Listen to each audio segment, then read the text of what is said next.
rumah tangga, malam hari ini kita angkat satu pujian, Engkau Allah yang kutinggikan.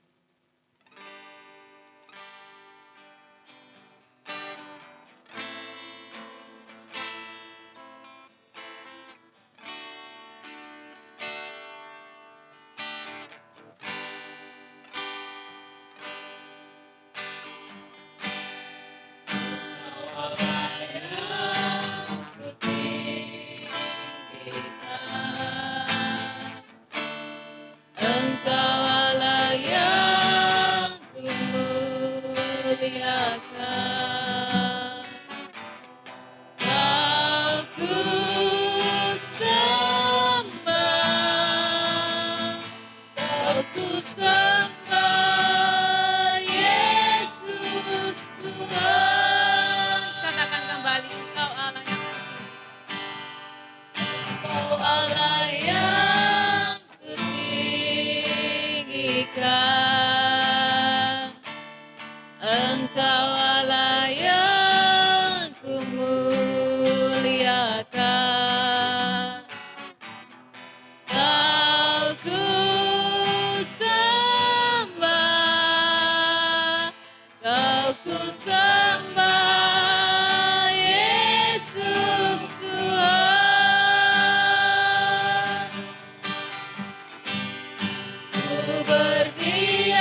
terima kasih.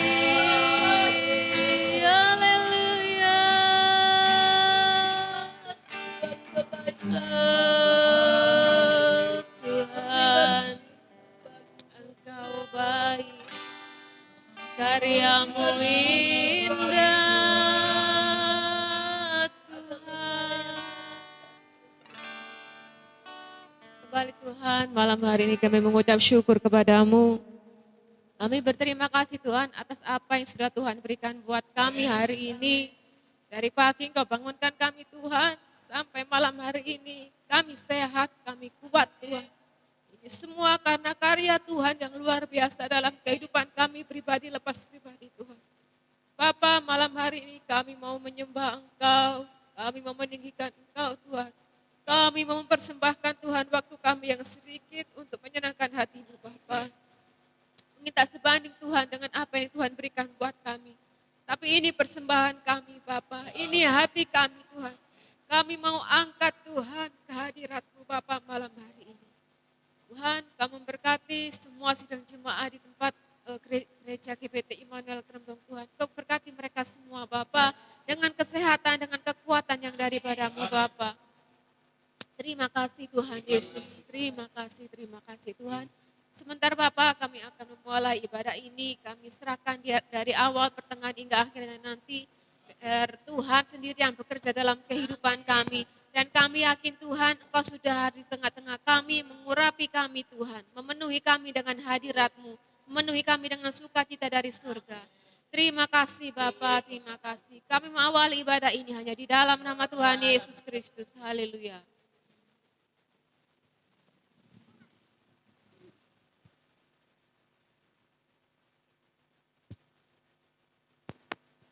Kita angkat satu pujian, segala puji syukur hanya bagi Tuhan.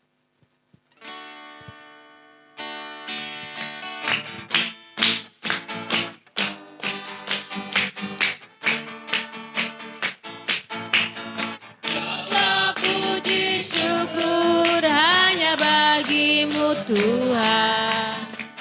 Sebab Kau yang layak dipuja.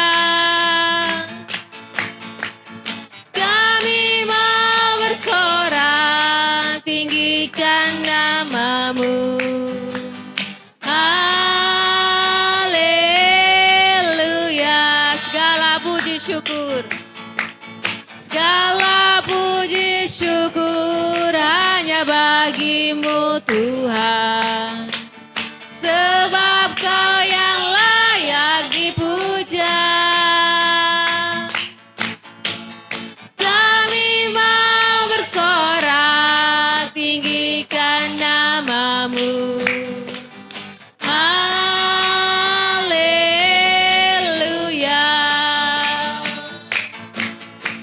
Soraklah haleluya, soraklah haleluya.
Puji Tuhan, segala kemuliaan hanya bagi Tuhan Yesus.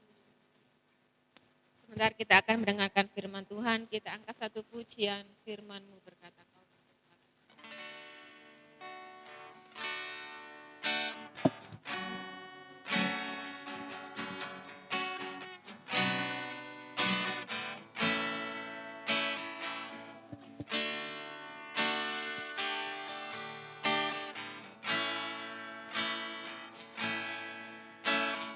Firman-Mu berkata Kau besertaku,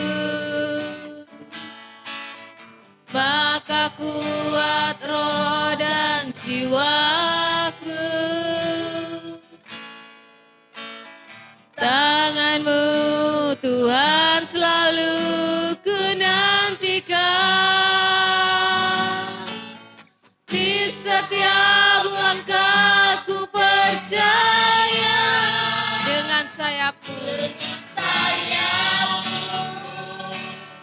ku akan terbang tinggi di tengah badai hidup. Ku tak menyerah, Kau kekuatan dan perlindungan bagiku. Pertolongan-Mu di tempat maha tinggi, ku mengangkat tanganku, aku berserah. Kau ku nantikan, Kau yang ku sembah, Yesusku, Rajaku.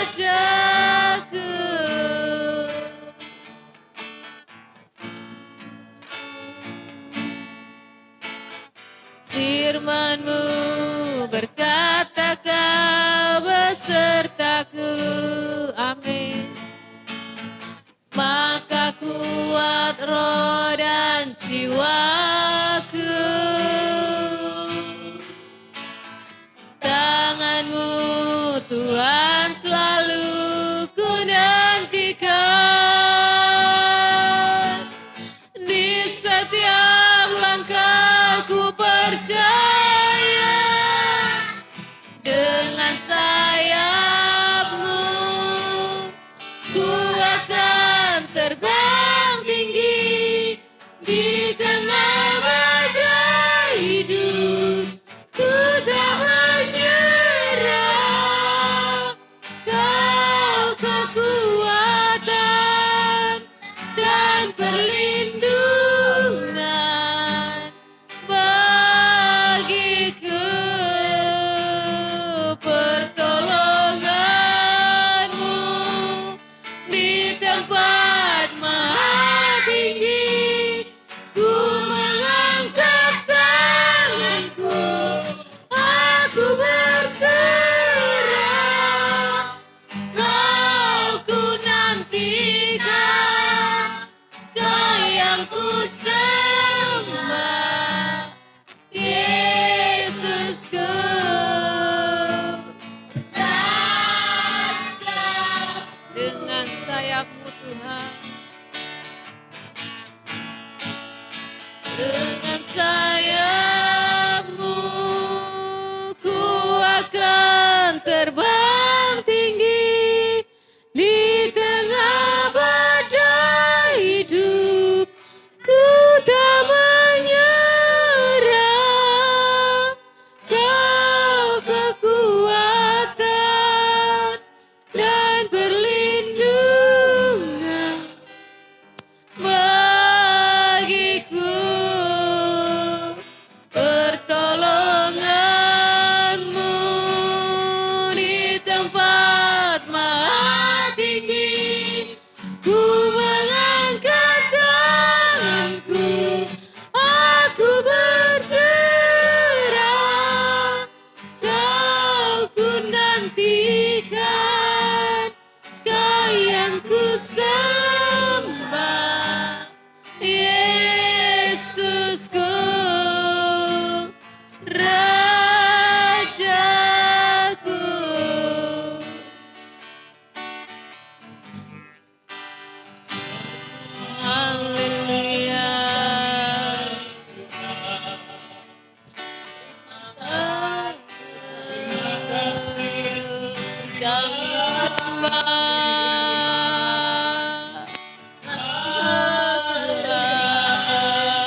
Tuhan.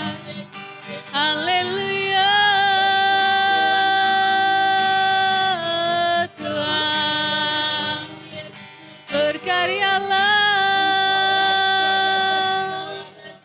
berkaryalah Tuhan. Haleluya. Oh Tuhan.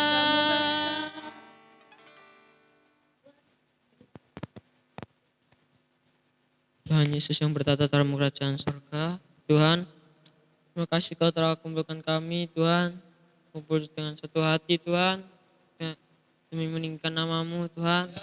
Kami percaya kalau 2-3 orang berkumpul dalam nama-Mu, Kau hadir, Tuhan. Tuhan, sebentar kami akan mendengarkan sebagian dari firman-Mu, kiranya Kau berkati hamba yang akan menyampaikan firman Tuhan, Kau urapi dia, Tuhan, dan Kau berkati hidupnya, Tuhan Yesus. Dalam nama Tuhan Yesus, haleluya, amin.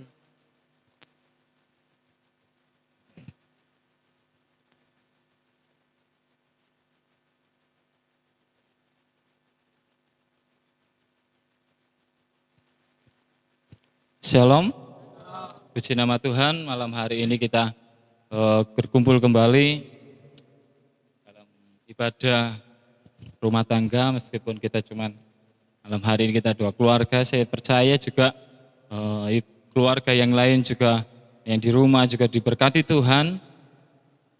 Yang malam hari ini kita boleh bersama-sama mendengarkan kebenaran firman Tuhan. Saya berikan judul firman Tuhan malam hari ini ialah melatih pikiran kita untuk melihat yang baik di dalam setiap situasi.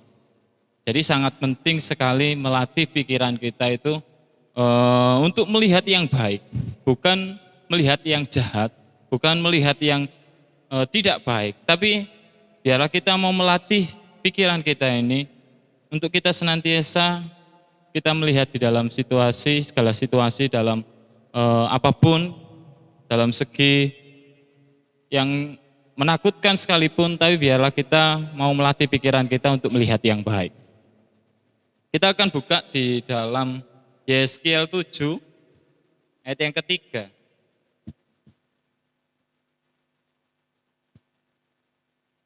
Kita buka di Yeskiel 7, ayat yang ketiga, di situ dikatakan, kini kesudahanmu tiba, dan aku akan mencurahkan murkaku atasmu, dan aku akan menghakimi engkau selaras dengan tingkah lakumu, dan aku akan membalaskan kepadamu segala perbuatanmu yang keji. Tuhan yang mengadakan penyerangan. Memang betul Tuhan kita adalah Tuhan yang panjang sabar, amin. Tuhan kita adalah Tuhan yang setia, Tuhan kita adalah Tuhan yang baik. Tapi Dia juga yang menjamin keamanan kita. Bukan sekedar Dia sabar, Dia penuh kasih, tapi Dia Allah yang menjamin keamanan hidup orang-orang yang percaya kepada Dia. Karena itu, kalau kita menghadapi badai, Tuhan katakan apa? Sabar. Ya toh? Kalau kita menghadapi masalah, Tuhan katakan sabar. Kalau orang menyakiti hati kita, Tuhan katakan juga sabar. Gak usah kita marah-marah. Kalau kita disakiti orang, kita dihianati oleh sahabat kita, mungkin kita disakiti perasaan kita oleh rekan pelayanan yang lain, mungkin di dalam gereja, jemaat yang satu, yang lain menyerang hidup kita, seakan-akan menyakiti hati kita, tidak usah kita marah-marah. Tuhan katakan sabar. Berarti Tuhan kita adalah bukan Tuhan yang lemah ya, karena Dia selalu mengatakan sabar, sabar, bukan seperti itu. Ketika kita mengatakan Tuhan, aku disakiti, Tuhan, aku lagi sedih Tuhan, aku lagi ada masalah Tuhan, aku sedang dicurangi Tuhan, aku sedang difitnah. Tapi Tuhan tetap mengatakan sabar. Tuhan kita adalah Tuhan yang mengadakan penyerangan, saudara. Kita harus tahu, Tuhan kita bukan Tuhan yang diam, bukan Tuhan yang tidak mau tahu, tapi Dia Allah Tuhan kita. Dia mengadakan penyerangan. Saat kita mengatakan Tuhan katakan, anakku, engkau disakiti ya, engkau dihianati ya, engkau sedang mengalami masalah ya, pasti dia akan mengatakan sabar. Dan Tuhan tidak titik di situ. Dia akan mengatakan aku yang akan berperang gantikan. Amin. Loh iya, Tuhan tidak akan diam. Tuhan tidak akan cuman mengatakan sabar kepada kita. Tapi Tuhan mengatakan pembalasan itu adalah hakku. Jadi bukan haknya kita sebagai manusia. Saat kita disakiti, saat kita mungkin mengalami situasi yang buruk sekalipun. Tapi Tuhan, Allah kita adalah Tuhan yang mengatakan sabar. Dan Dia Allah yang senantiasa mengadakan penyerangan, pembalasan. Jadi bukan haknya kita. Kita harus bangga dengan Alkitab. Karena Alkitab tidak perlu dibela. Tuhan juga tidak perlu dibela. Amin. Karena Tuhan sendiri itu yang akan mengadakan penyerangan. Tuhan mengatakan aku yang akan berperang gantikan. Kalau Tuhan katakan sabar, bukan berarti Tuhan kita itu lemah. Kalau Dia katakan sabar, bukan berarti Dia tidak sanggup. Tuhan kita sangat tahu apa yang harus Dia kerjakan, apa yang harus Dia lakukan. Untuk itu Dia mengatakan sabar nak, sabar. Jadi tidak usah kita emosi, tidak usah kita putus asa, tidak usah kita lari dari gereja, tidak usah kita cari pertolongan dari orang lain. Kita sudah malas lagi untuk berdoa, malas untuk beribadah. Karena apa? Karena kita rasa sangat berat, masalahku sangat besar. Tapi ingat saudara, Tuhan katakan sabar. Dan tidak titik di situ. Tuhan cuman sabar nak. Enggak. Tapi Dia Allah yang bertindak. Dia Allah yang mau menyerang. Dia Allah yang juga memberi kemenangan buat setiap kita. Alkitab mengatakan jangan membalas. Setelah Alkitab mengatakan jangan membalas, apakah titik, saudara? Tidak. Alkitab mengatakan jangan membalas. Karena pembalasan adalah hakku. Artinya jangan kita yang membalas. Karena haknya Tuhan yang melakukan pembalasan. Kalau kita yang membalas, seberapa sih kekuatan kita? Malah jadi tambah tidak karu-karuan kalau kita yang balas. Ya toh? Kalau kita disakiti, hati kita dikata-katai, terus kita balas dengan caci maki, ribut saudara. Ribut, tidak ada habisnya. Tapi kalau kita disakiti, kita dikata-katain orang, bahkan mungkin kita dikutuk-kutuki orang, diam saja, sabar Tuhan katakan. Tuhan yang akan melakukan pembalasan. Tuhan mengatakan jangan membalas. Karena apa? Pembalasan adalah haknya Tuhan. Dikatakan Tuhan yang menyerang. Yeskiel 7, 3. Ayat yang ketiga tadi mengatakan, kini kesudahanmu tiba dan aku akan mencurahkan murkaku atasmu dan aku akan menghakimi engkau selaras dengan tingkah lakumu dan aku akan membalaskan kepadamu segala perbuatanmu yang keji. Jadi siapa yang percaya kepada Allah adalah Allah yang panjang sabar, betul? Kita yang percaya kepada Tuhan, kita tahu bahwa Tuhan kita sabar, amin. Kita percaya bahwa Dia penuh dengan kasih, setia. Kalau kita salah mengerti saudara dalam membaca dan mengerti Allah, dan kita mengatakan oh Allah itu panjang sabar, dan kita tidak tahu bahwa Allah itu mengadakan penyerangan, hidup kita akan seenak dewe. Betul? Jadi kita harus tahu bahwa meskipun Dia Allah yang sabar, Dia Allah yang tegas.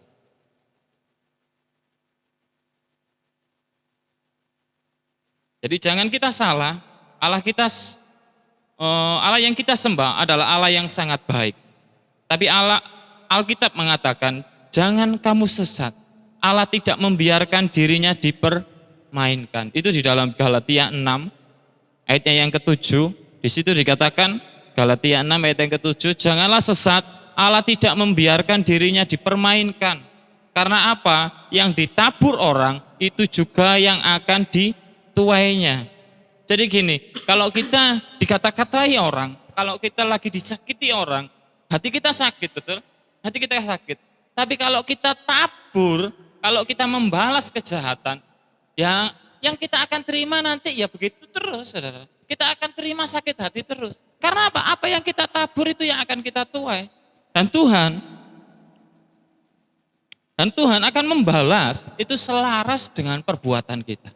Kalau kita tabur yang baik, kalau kita sedang disakiti orang, hati kita sakit, kita taburkan kasih, kita taburkan pengampunan, kita taburkan pengampunan. Saya yakin kita akan tuai, ya kita akan tuai kasih, saudara. Kalau kita tabur kasih, kalau kita tabur pengampunan, pasti kita akan tuai pengampunan juga.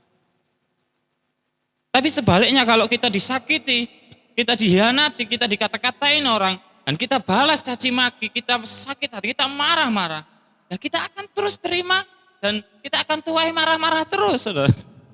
Betul?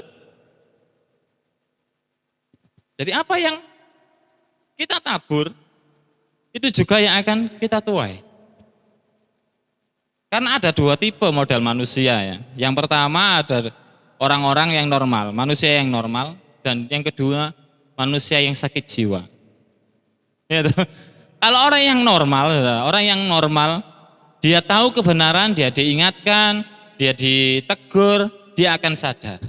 Tapi orang yang sakit jiwa, dia tahu salah, ya aku salah, tapi lek dielingno wong gak gelem. Sakit hati kalau diingatkan orang lain. Nah ini ya orang-orang yang sakit jiwa. Jadi jangan kita sendiri menganggap diri kita itu yang paling baik, saya yang paling benar. Orang lain itu salah semua. Ini yang tidak betul.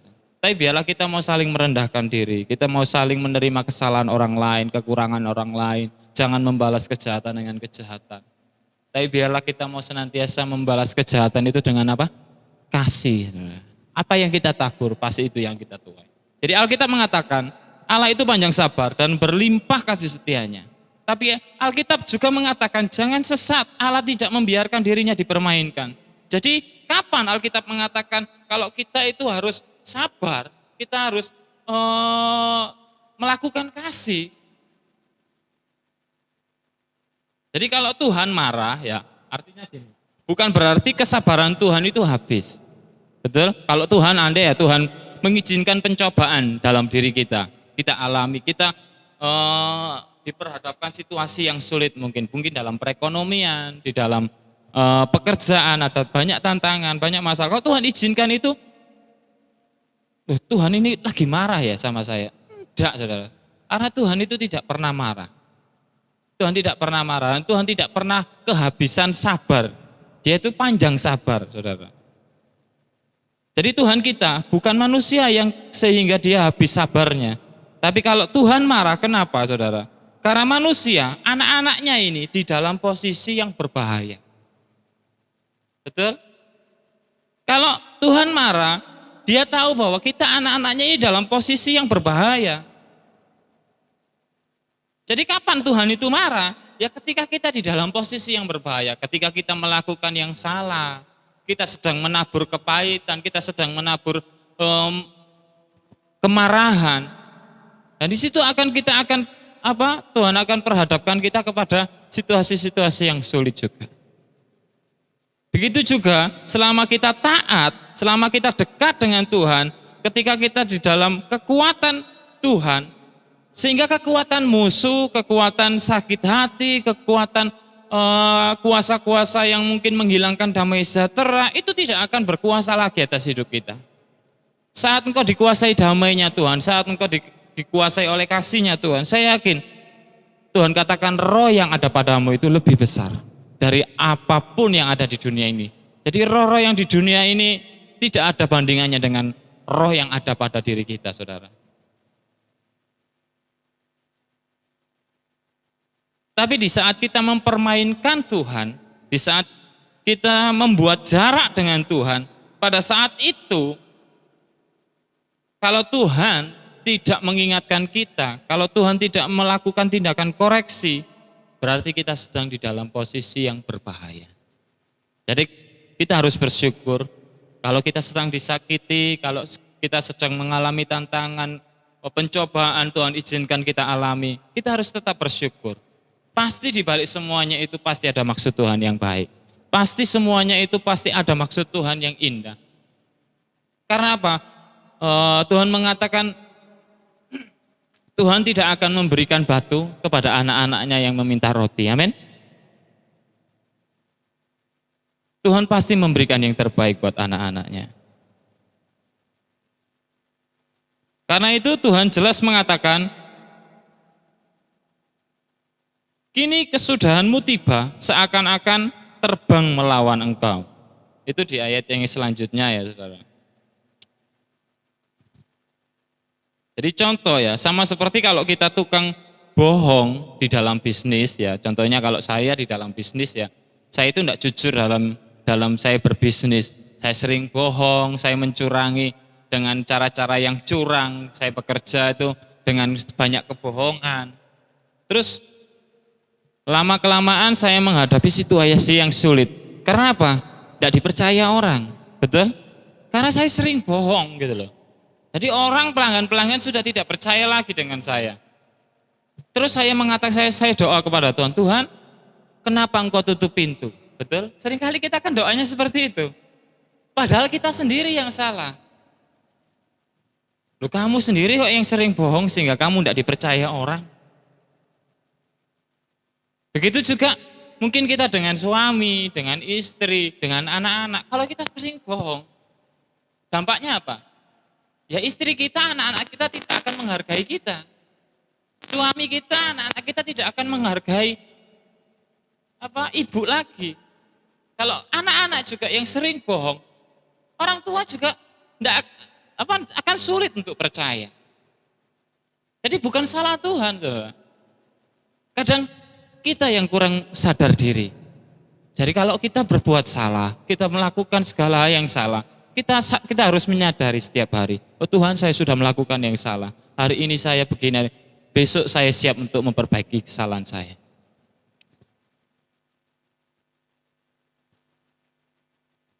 Jadi rahasia ya, ini rahasia suami ya. Rahasia suami yang diberkati ialah ketika suami ini sayang dan menghargai istri dengan sepenuh hati, betul? Ya, terus sebaliknya begitu juga dengan istri. Kalau istri taat dan sayang kepada suami, itu sangat dihargai dan disayang oleh anak-anak. Kita buka Yeskiel tadi 7, tapi kita baca di ayat yang ke-8 dan 9. Sekarang dengan segera aku akan mencurahkan amarahku atasmu dan melampiaskan murkaku kepadamu. Aku akan menghakimi engkau selaras dengan tingkah lakumu dan membalas kepadamu segala perbuatan-perbuatanmu yang keji.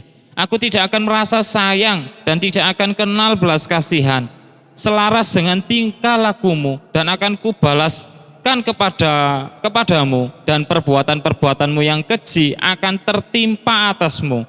Maka kamu akan mengetahui bahwa aku Tuhanlah yang memusnahkan. Jadi saat bencana demi bencana datang, yang harus kita lakukan satu.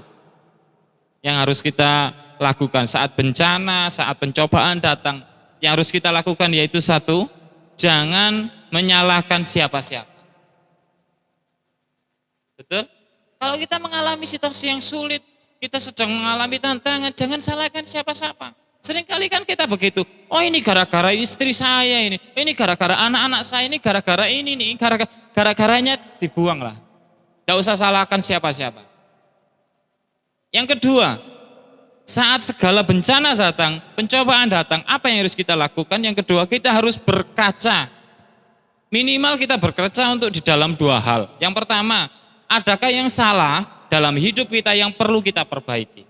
Yang kedua, kita harus ingat bahwa setiap bencana, masalah, pencobaan yang Tuhan izinkan, kadangkala itu ada maksud Tuhan dan tujuan Tuhan untuk membuat kita lebih kuat lagi, untuk membuat kita melihat kemuliaan Tuhan yang lebih besar lagi, karena Tuhan itu sangat ingin dan selalu ingin memberkati kita lebih lagi dan lebih lagi.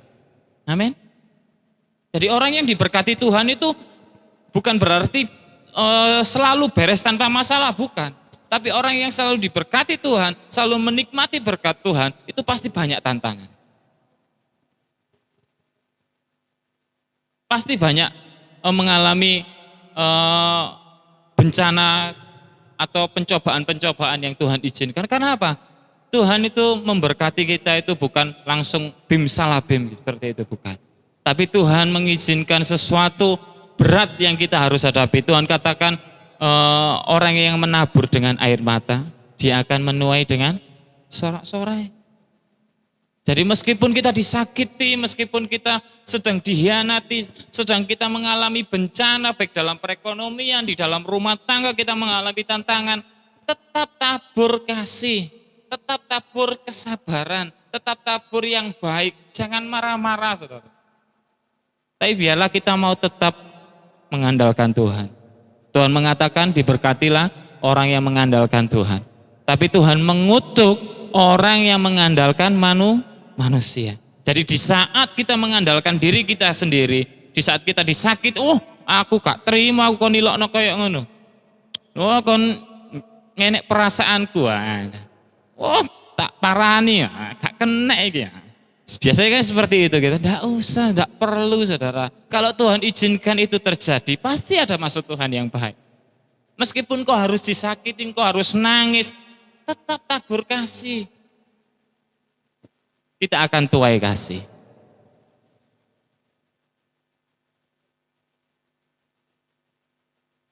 Jadi yang kedua tadi ya, jadi kita harus periksa dulu, ini ada kesalahan enggak dalam diri saya? Jangan kita melihat masalah langsung nyalahkan orang lain. Ini gara-gara ini gara-gara ini. Itu enggak perlu saudara. Yang penting kita pikirkan dulu, ada salah enggak dalam diri saya? Kalau kita sudah sadari bahwa tidak ada yang salah dalam diri kita, semuanya tidak ada yang salah. Saya menjalani hidup ini, saya rasa sudah baik.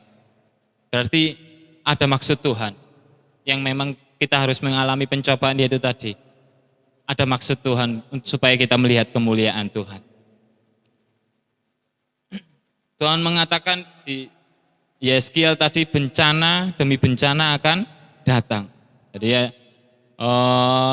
Tuhan akan mencurahkan amarahnya atas kehidupan kita dan melampiaskan murkaku atasmu. Aku akan menghakimi engkau selaras dengan tingkah lakumu. Jadi Tuhan mengadakan penyerangan. Kita tahu bahwa Tuhan kita adalah Tuhan yang panjang sabar, penuh kasih. Namun Dia juga Allah yang tegas. Dia Allah yang kuat dan tegas. Jadi Dia tidak cuma sabar dan Dia membiarkan kita hidup di dalam dosa, bukan. Tapi Dia Allah yang sabar, betul Dia Allah yang sabar. Dia Allah yang penuh kasih, betul Dia Allah yang penuh kasih. Tapi Dia Allah yang bukan memanjakan kita. Betul? Kalau anak kita manja terus, pasti tidak karu-karuan. Ya itu. Kalau kita sayang anak kita salah, kita pasti tegur. Begitu juga dengan Tuhan. Kalau Tuhan mengasihi kita, ketika kita salah, ketika kita melakukan hal yang tidak dikehendaki Tuhan, pasti Tuhan akan tegur. Karena Dia sayang, bukan Dia kehilangan kesabaran, bukan. Jadi contoh saat anak-anak datang kepada Yesus ya, Tuhan Yesus pada waktu itu sedang berkumpul dengan murid-muridnya, ada anak-anak datang. Petrus suruh, gak usah. Tapi Tuhan katakan apa? Jangan halang-halangi mereka. Justru anak-anak inilah yang empunya kerajaan. Tuhan itu panjang sabar. Kasihnya itu luar biasa. Ada pengemis buta datang kepada Tuhan Yesus. Petrus katakan, dihalang-halangi dengan Petrus, betul? Bartimius itu ya. Jangan berteriak-teriak. Tapi apa? Tuhan tidak pandang siapa itu Bartimius. Meskipun dia pengemis buta. Dia sabar saudara. Tuhan kita itu sangat sabar. Dia Allah yang tidak melihat rupa. Tapi Dia Allah yang melihat hati kita. Kalau hati kita penuh kasih, hati kita penuh dengan kepercayaan pada Tuhan, mengandalkan Tuhan, pasti pertolongan Tuhan itu tepat pada waktunya. Jadi Tuhan kita adalah Tuhan yang tidak membiarkan keadaan hidup kita itu begini saja. Tapi Dia Tuhan yang mengadakan tindakan koreksi. Dan pertanyaannya, mengapa Dia yang baik, yang mengadakan penyerangan, yang mengadakan tindakan koreksi? Kenapa Dia yang baik mengadakan tindakan koreksi dalam hidup kita? Yang pertama karena kebaikan Tuhan itu sudah dipermainkan oleh manusia. Itu tadi kalau kita salah paham, saudara, kalau kita salah mengerti, oh Tuhanku baik kok. Enggak mungkinlah Tuhan pukul saya. Kalau saya bohong, kalau saya curi, kalau saya selingkuh, kalau saya mungkin melakukan dosa, wah Tuhan lu panjang sabar kok. Yo, jangan salah saudara. Jadi kenapa kok Tuhan mengadakan koreksi? Jadi karena Tuhan merasa kebaikannya itu sudah dipermainkan. Karena Allah kita itu Allah yang tegas, saudara.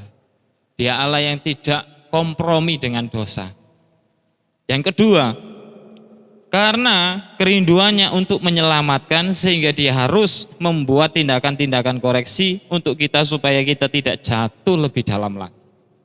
Manusia kalau tidak diingatkan, anak aja kalau tidak ditegur kalau dia melakukan salah, terus ya wes gak usah, sekali dia tidak buat PR kita biarkan. 2 kali dia tidak buat, wes gak apa-apa, wes sejak ngerjakan PR gak apa-apa. Terus ya gak jadi dandanan. Tapi kalau kita melihat anak kita sekali tidak buat PR, kok nggak buat PR, besok harus buat PR. Kalau nggak buat PR, besok papa akan pukul. Betul? Kan seperti itu ya. Sama dengan Tuhan, kalau kita sekali aja berbuat salah, pasti dia akan ingatkan. Dia akan tegur kita. Dan kalau kita menganggap remeh teguran Tuhan, ya pasti dipukul. Lama-lama pasti kita akan pukul kalau anak kita salah terus. Betul? Iya toh. Untuk apa? Untuk menyadarkan dia. Bukan berarti orang tua memukul anak itu dengan sengaja gitu. Oh, muga anakku nggak salah rek. Aku cek bisa gepuk anakku. Guatel tanganku pingin gepuk. Kan enggak mungkin seperti itu ya toh. Kenapa kok dia pukul? Kenapa kok orang tua pukul? Karena orang tua ini sedang melihat anaknya itu dalam posisi yang berbahaya. Begitu juga dengan Tuhan. Kalau Tuhan melihat hidup kita sudah di dalam posisi yang berbahaya, supaya kita tidak jatuh lebih dalam lagi, pasti dia akan melakukan tindakan koreksi. Pasti dia akan melakukan penyerangan. Yang ketiga, karena target Tuhan, supaya yang lain tidak tersandung. Maksudnya seperti apa? Kalau hidup kita, hidup di dalam dosa, contohnya mungkin saya sebagai orang Kristen, saya kerja tidak jujur, saya kerja membohongi orang. Mungkin saya juga orang Kristen, saya selingkuh. Saya punya simpanan di luar sana. Mungkin saya sebagai orang Kristen, saya kalau marah-marah masih sama orang-orang dunia. Wah, kalau di gereja, wah kayak seperti malaikat ya. Tapi kalau lagi marah kayak iblis. Wah ini ya. Jadi orang lain akan mengatakan, walah, wong Kristen ternyata ya podo ae. Ya selingkuh, ya gak jujur bujuk antok. Nah ini akan menjadi batu sandungan. Kalau Tuhan tidak tegur, hidup kita tidak akan bisa jadi teladan. Karena target Tuhan, supaya yang lain tidak terpengaruh. Supaya hidup kita ini jadi teladan. Yang keempat, karena dia mempersiapkan sesuatu yang baru. Tanaman yang sudah berbuah akan dibersihkan. Tapi tanaman yang tidak berbuah akan dipotongnya. Jadi tujuan apa dipotongnya itu? Alkitab tidak mencatat mencabut sampai ke akar-akarnya. Tapi pohon yang tidak berbuah itu dipotongnya. Dan proses pemotongan itu sangat sakit. Kalau dibersihkan aja sakit, ya toh, dibersihkan carang-carangnya kayak pohon mangga mungkin ya dibersihkan carang-carangnya itu kalau saya jadi pohon sakit itu. Tapi kalau pohon yang tidak berbuah itu dipotong. Bukan dicabut ke akar-akarnya. Tujuannya apa dipotong? Karena Tuhan mau supaya tumbuh tunas yang baru. Ya toh? Kalau dicabut ke akar sampai ke akar-akarnya mati. Saudara. Tapi Alkitab mencatat ini dipotongnya. Jadi bukan dicabut sampai ke akar-akarnya. Dengan tujuan supaya pohon itu bertunas dan tunasnya itu tunas yang baru. Bukan kehidupan yang lama tapi kehidupan yang baru. Tuhan akan melahirkan kehidupan yang baru dalam hidup kita. Amin.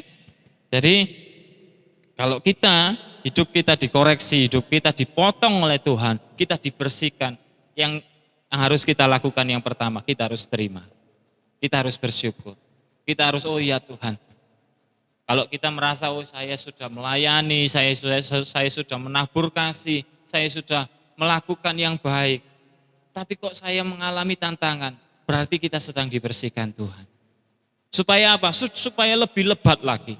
Tapi kalau kita merasa, oh Tuhan aku banyak kurang, aku kurang setia, aku kurang berdoa, aku kurang berharap kepada Tuhan. Sehingga saat ini saya mengalami kondisi yang sangat sulit. Berarti kita sedang dipotong oleh Tuhan. Supaya apa? Supaya ada tunas yang baru. Kita memulai kehidupan yang baru. Kita memulai semuanya dengan Tuhan. Sehingga kita bisa bertunas baru dan kita bertumbuh dan berbuah untuk Tuhan. Puji nama Tuhan.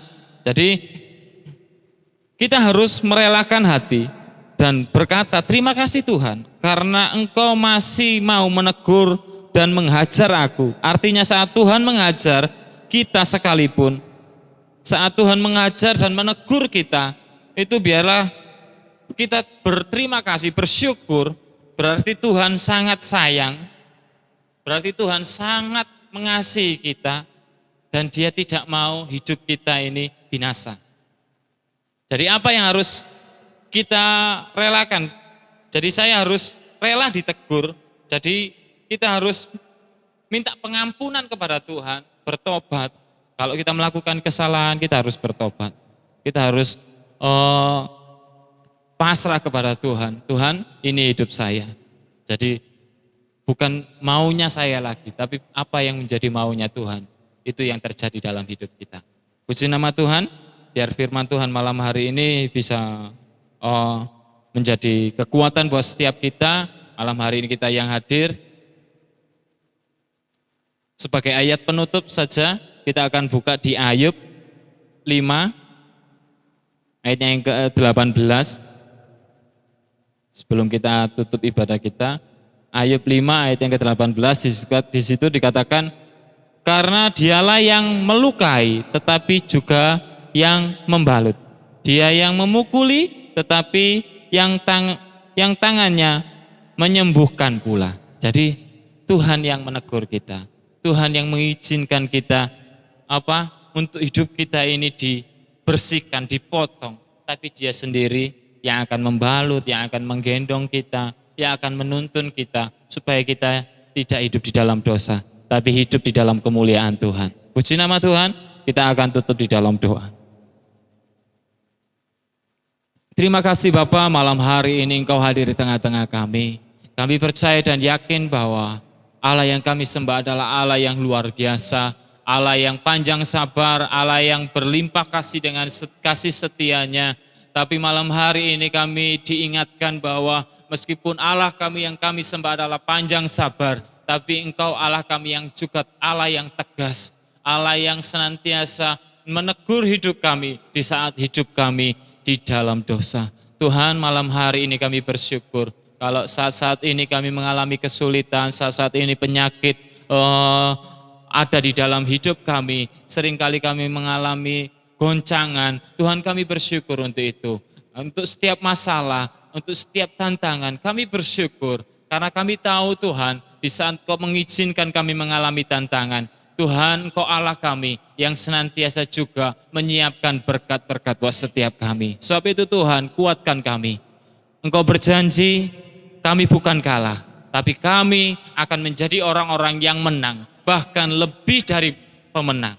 Terima kasih Bapak, terima kasih. Tuhan, malam hari ini kami yang hadir, kami yang kumpul di sini, kami semua sudah menikmati hadirat Tuhan. Begitu juga rekan-rekan kami sedang jemaat yang di rumah juga, yang malam hari ini beraktivitas, mereka yang beribadah lewat video, kami yakin, kami percaya kuasa-Mu menjamah setiap kami. Kami percaya bahwa hadirat Tuhan menjamah dan mukjizat nyata dalam setiap kami. Terima kasih Tuhan, terima kasih. Tuhan, sepanjang malam Tuhan akan pimpin dan sertai hidup kami, dalam istirahat kami, hingga kami boleh beristirahat dengan nyenyak. Dan besok pagi kami bangun, kami siap menikmati berkat Tuhan, kami siap menikmati kehidupan kami bersama-sama dengan Tuhan, Sebab kemuliaan Tuhan pasti nyata dalam hidup kami. Terima kasih Tuhan Yesus. Segala puji, segala hormat, kemuliaan hanya bagi nama-Mu Tuhan. Di dalam nama Tuhan Yesus Kristus. Haleluya. Amin.